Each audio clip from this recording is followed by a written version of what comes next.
Welcome to Sarah Scoop's 51 Scoop series. Our guest is 2016 Primetime Emmy Award winner Patrika Darbo. Patrika, are you ready to answer 51 questions and give us the inside scoop? I've bricked the table. I'm ready. If you could share a scoop of ice cream with anyone, who would it be? My dog. What was it like growing up in Atlanta? You know what? I really didn't totally grow up in Atlanta. I was born in Florida, so I grew up part of the time in Florida, which was hot and sticky, but great time for kids. Then I went to Wisconsin because my stepdad was with the Braves organization at the time. And so that was fun because you went from hot and sticky and bugs to warm and sticky but snow. So that was fun. And then when the Braves moved to Atlanta, that's where I went. And then so I finished school there, went to college in Statesboro, and then I came to California. So did you always want to be an actress? My mother says that I came out of the womb doing a job of acting at this particular point and called me Sarah Bernhardt for most of my life. So I think so, even though I didn't really get into it right away. Did a lot of stuff as a kid in schools, and I encourage kids to get involved in the theater. And not every kid is a jock. So enjoy the music department, enjoy the theater department, Glee Club, all those things, because you do fit in somewhere. What was your first acting gig? Oh my gosh, I think my first one, I'm not really sure, on camera would have probably been a what they called a special business role on The Jeffersons. That's how old I am. Oh, wow. What is your favorite part about acting? You know what? I think the favorite part about it is that it's something new all the time, and you can be anything you want to be. I think that's the most important thing, and it stimulates your creativity. So how did you end up on the iconic Days of Our Lives? You know what? I was very blessed there. I mean, I've had a great career, and it's still going on, and it's probably I won't have a bad career until they put me in the coffin and nail it shut. But a casting director who has passed away, Fran Bascom, may she rest in peace, she was brilliant. She just called me up and asked me would I do a soap, and I said, Fran, I'll do a job, anything. I mean, I think that there are a lot of small roles, but take them because they grow into something bigger. So I thought I was going on to serve peanuts and beer and be a waitress, because the next thing I know is they said, take a look at the camera, you'll see your husband, and I almost died. I went, oh my God. He's like gorgeous. What is this about? So I had my own self-doubts. And but I went on, and it was embraced by Kevin Spiritus, who I love and adore, and we're still good friends. And we became that conniving, sneaky couple and the parents of Chloe. So, yeah, it was a godsend. Can you tell us a little bit more about your character on the show? On Days of Our Lives, I was the wife of a very talented, gorgeous doctor, and I wanted him to be in charge. And so it's not my fault that people let themselves be manipulated, and that's what I did there, and which led to my being around a lot of other soap people, and my ability to go to Brad Bell and start badgering him about letting me come and be Shirley Spectras' sister. Little did I know that Darlene Conley was going to pass away, and that sort of left it. But here we are like years later, and Brad called me to come and be Shirley Spectra, Sally's sister. So you know what? Things go around. They go around, they come around. No one should ever have to tell you to be nice to someone, but do it. And if it's a small role and it's morally offensive, don't do it. But if it's a small role that you can make your own and then grow into something else, then take it. What show are you currently binge watching? I'm still kind of glued to The Walking Dead, which I have to watch, and then I have to turn it off. And then I sort of kind of got attached to what's the new show, Midnight Texas. That sort of appealed to me, and because I like that sci-fi thing. So I do watch Midnight Texas. What was your experience like guest starring on Dexter? It was a very fast in and out, because at the time I was on days, so that, when you're on another show, it's very hard to get time to go do something else. But it was great. I got to meet Dexter, and I just did a little bit part, but it was fun, and it was always great, again, to be able to say I was on this iconic show. Do you have a favorite genre to act in? No, not at all. I mean, I sing, I dance, I act, I can do drama, I can do comedy, and that's what makes it so interesting. You can do something different practically every day. Once you've landed a role, how do you prepare for that character? Well, I mean, there are like, if you and I are just talking, there's sometimes 50 ways to say, hi, how are you? So I really start breaking down what happened before I come on, what happens after. It's things in my head because I really don't always have privy to what's happening. So you really work on the dialogue and try to watch the show. If you haven't seen the show, I look at the show to see what the show is about, who the people are I might be talking to if I've never worked with them before as characters. So I really work hard to make the character my own. What's the best thing to happen to you this year?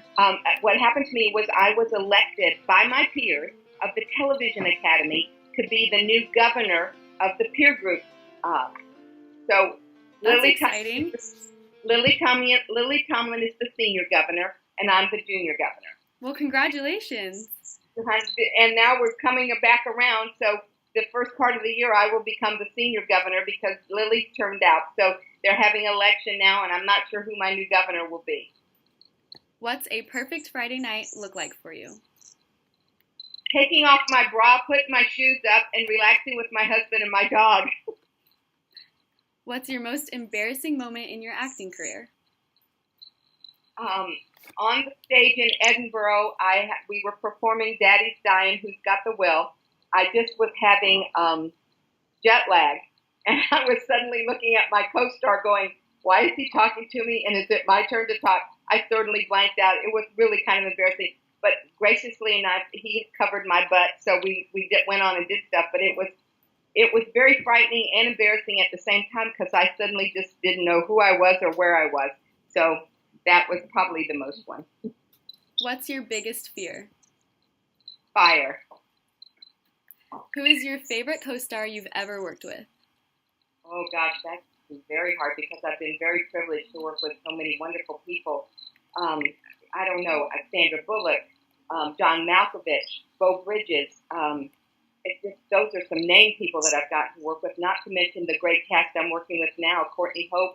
I couldn't be more blessed to have her play my granddaughter on the show. And I've been very fortunate, so it would be so hard to pick someone that would be my favorite.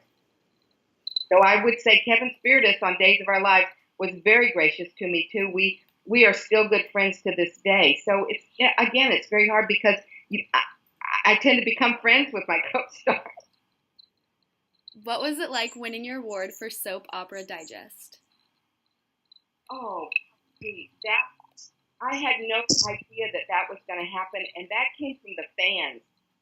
It's always a blessing when your peers honor you, but then when your fans honor you, you suddenly become aware of the fact that you do have a voice out there, that there are people watching you. And, without the fans, none of us on this side of the camera would ever be anything because they're the ones that move us forward. So to win that,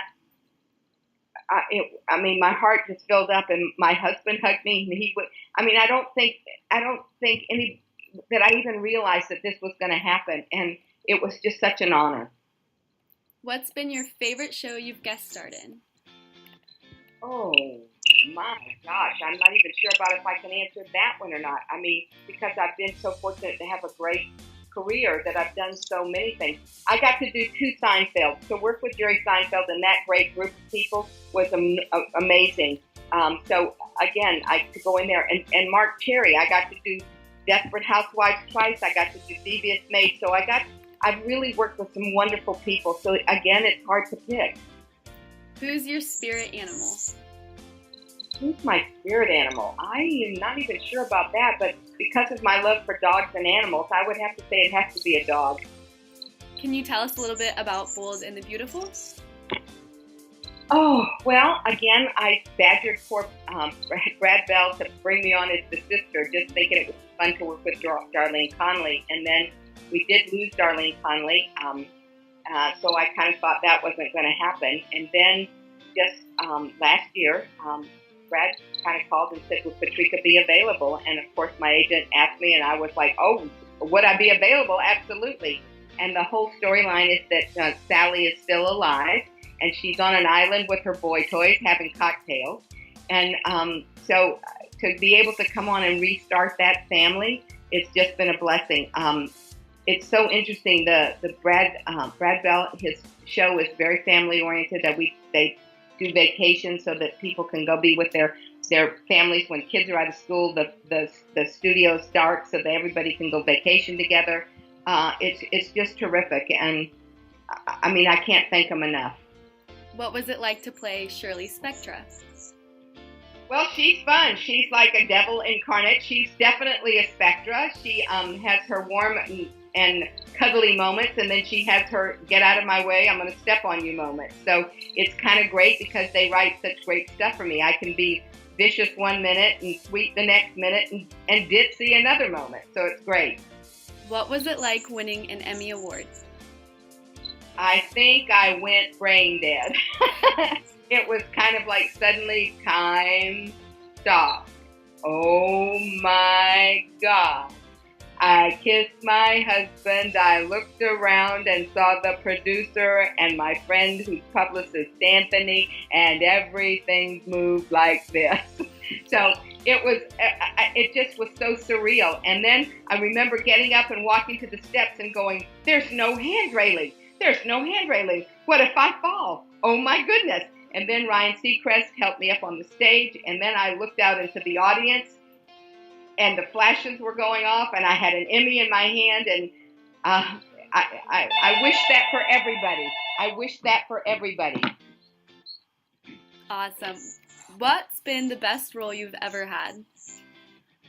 You know, I do a lot of stuff with a writer, Del Shores. Del Shores created Cheatin'. I originated the role in Cheatin'. Del Shores originated Daddy's Dying, Who's Got the Will. I originated that role. Del Shores wrote Sordid Lives. I originated that role. So a lot of the things that Del wrote, but I think Daddy's Dying, Who's Got the Will, I got to play an abused housewife who suddenly at the end gets the hunky, gorgeous hippie, and they run off together. And it was sort of like, if you're going to call me, a bad name, he writes so that it comes back and there's retribution. So it was really wonderful. And I got to perform the role on stage in Edinburgh, as I told you. Then I got to do the film. And it's sort of I was put under contract to ABC at that time. And that's when I ended up doing Step by Step. So it's been one of those iconic roles that gets to move me forward and gave me great opportunities. I read that you met your husband through the entertainment industry. Can you share how that happened? I've always been involved with community theater, and I was doing a production of Anything Goes, a musical, and I was in the chorus, and my husband was the stage manager. And we met during that show, and that was in 1971. And then in 1973, we were doing a show. He was the stage manager, and I was a property mistress at that time. I wasn't on stage, and he proposed to me backstage. And that was Arsenic and Old Lace, and we got married on the stage of Barefoot in the Park, starring me. It was a production called To Tie the Knot. We gave out programs, starring me as the bride, starring him as the groom, introducing the judge that married us on stage. The original stories was conceived by, and it had our parents' name, and the cast of characters were my attendants and bridesmaids and the piano, everybody that helped us out with it. So, and I'll be married 44 years this December. Congratulations. Thank you. How do you prepare for an audition? Well, again, it's kind of like I said for any role. If I only get the sides, which is just a small excerpt, so you really don't know what happened before or you don't know what happened after. But as an actor, you can kind of make those things up in your head so that it gives you an idea of what you're going to do and why you're doing stuff. So I remember years ago, I had a job on, I don't know if anybody remembers Riptide, but my dialogue was, that's the helicopter, I'm not getting on that. And it was very bizarre. So I had to decide, why was I going to get on the helicopter? What was happening? So we're really working on learning the lines, but not only learning the lines, learning why or what I'm doing. So, because that helps you in everything. What's been your most interesting role? Oh, let's see. What's been my most interesting role? Oh, golly gee, that's hard to think about too. Again, I think probably when I started on Days of Our Lives because I thought it was going to be a waitress. I've always been a big girl, so I never really think of myself as being the sexy soap opera lady. So when I suddenly went on there and I have this sexy soap opera husband and I'm a sexy soap opera diva and he loves me, that was probably the most interesting thing because we couldn't keep our hands off each other and we were always, I put a hot tub in his office. It was crazy stuff like that. So that's been the most interesting, I think, to start off with right this moment. Do you have a dream role? Oh, I would love to do Broadway. I mean, I think most actors. I've gone to New York to see shows, but I've never done a show. So I think that would be wonderful to be able to do a Broadway show. So yes, that's my goal, is to do Broadway. What's one thing you cannot live without? Oh, I would say at this point, my husband. It's sad. I love him and I adore him. He's my rock. He's always there for me. So yeah, I'm gonna cry. What's your go-to drink? I love and adore. My go-to drink is a Cosmo. What's a secret you haven't told many people? I'm an introvert. I think that's what helps in acting. It's sometimes you're shy and you're not sure how to do it. But I've done enough roles that I can sort of psych myself up to be somebody else to do something. So that's kind of a secret that nobody. If your life was a movie title, what would it be? Anything goes. What's the funniest thing that happened on set of Days of Our Lives? The funny thing was me, they wanted me to jump through a window, and there's two things. One of them, they wanted me to jump through a window, and so I told the crew building, I said, look, my butt is bigger than Christian Alfonso's butt, so whatever window size she goes through, I need it doubled, maybe tripled to get through. So make sure that you do that. And then also, in the hot tub that I put in my husband, Craig's office, my boobs float. I said, there's got to be a lot of bubbles in this thing. I can't be getting in there without a lot of bubbles. I mean, they float. So lots of bubbles, please, in the thing. So. What's the best location you've ever filmed in? St. Martin, when I was doing Speed 2, when we were in the islands, they were beautiful. I'm so sorry that the hurricane just destroyed St. Martin. I feel very bad for those people, but that was one of the most beautiful places I've been to. When did you move to California? I moved to California in 1970. Do you enjoy acting or producing more? You know what? I've really only acted. I've produced a couple little things, but not a lot. But I think that as I get older, that's something that I'd like to do, is get more into that. I've got several meetings coming up with some things that I've written, and we'll see what happens. What's your biggest pet peeve? My biggest pet peeve, I think at this point, are people that don't listen and people that are bullied. That's my pet peeve. I think that there's too many kids out there that fall victim to that kind of thing. I was one. I learned how to make people laugh with me instead of at me. I do think, and bullying's been going on for centuries, and it's a horrible thing. I don't think we'll ever be nipped into the bud. And the one thing that other bothers me besides that one is graffiti.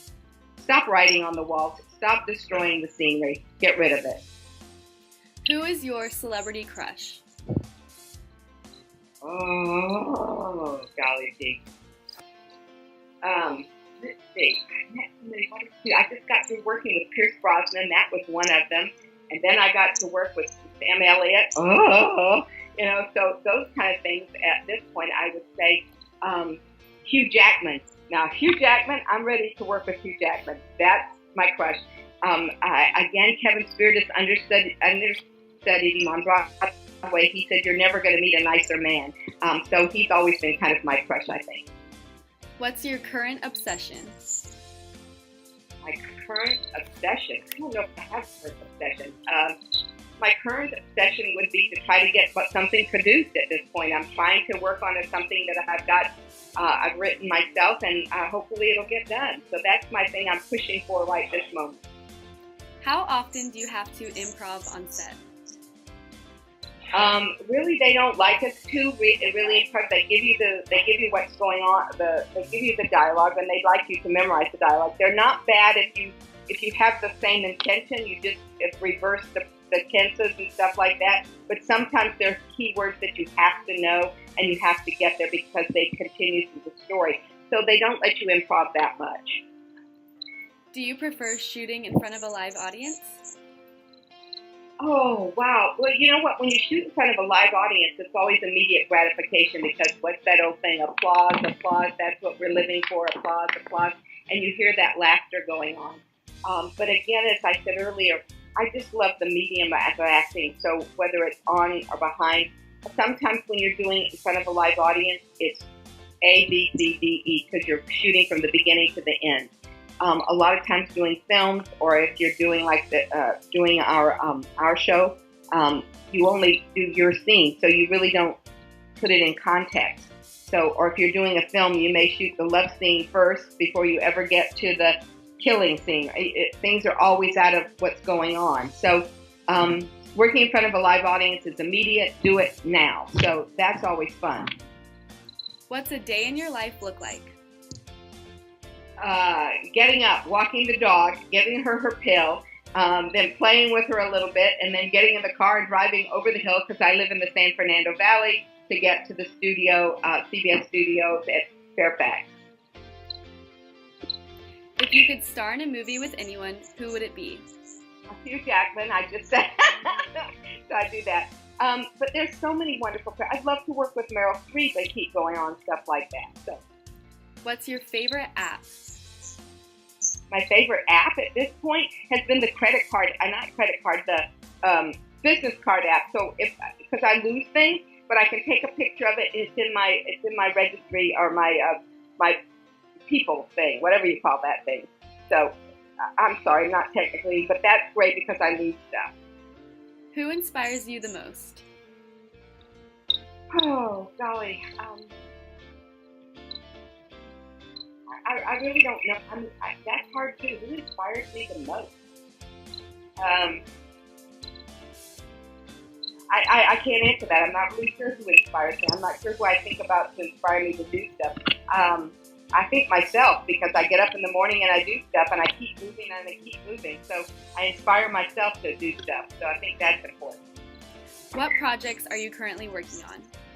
Well, some things that I've written that I can't really talk about now because, again, I've got them all registered and stuff, but you don't want anybody to take your idea, so I can't really talk about them now, but they're fun things, so hopefully that'll happen. If you could be remembered for anything, what would it be? That I was a good person, a nice person, and that I treated people the way I wanted to be treated, and that I was a friend to people. What advice would you give to aspiring actors? Again, we can go back to the fact that I said there are small roles, but make them your own. And you turn things down because they're morally offensive. But otherwise, you can make things work for yourself. And when you're on the set, learn. Listen to what the directors, pay attention to what the assistant directors, learn the business behind the camera as well as what you're doing in front of the camera. Where do you see yourself in 10 years? I see myself retired on a beach with boy toys. And my husband, who's the biggest boy toy. What is something you want to say to your followers? Thank you. Thank you, because without you, I wouldn't be anywhere. And lastly, question 51, can you give us your best scoop of advice? Treat people the way you want to be treated. Awesome. What comes around.